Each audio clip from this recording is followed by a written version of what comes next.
সুন্দরবনে বাঘ ছাড়াও আছে নানা রকমের হরিণ। কোনোটার বড় বড় শিং, কোনোটার গায়ে ফোঁটা ফোঁটা সাদা দাগ। এদের বলে চিত্রা হরিণ। একসময় সুন্দরবনে প্রচুর গন্ডার ছিল, ছিল হাতি, ছিল বুনো শুয়োর। এখন এসব প্রাণী আর নেই।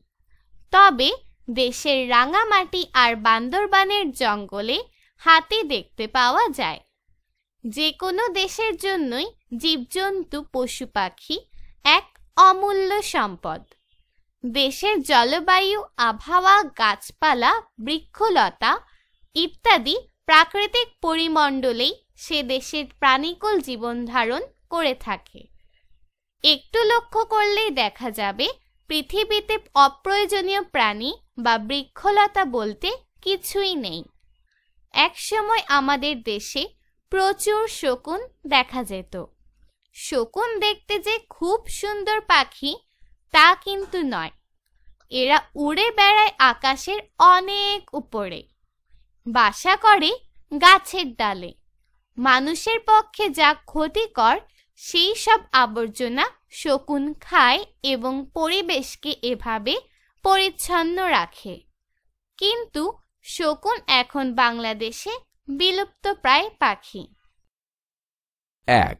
যুক্ত বর্ণগুলো দেখি, যুক্ত বর্ণ দিয়ে গঠিত শব্দগুলো পড়ি ও লিখি।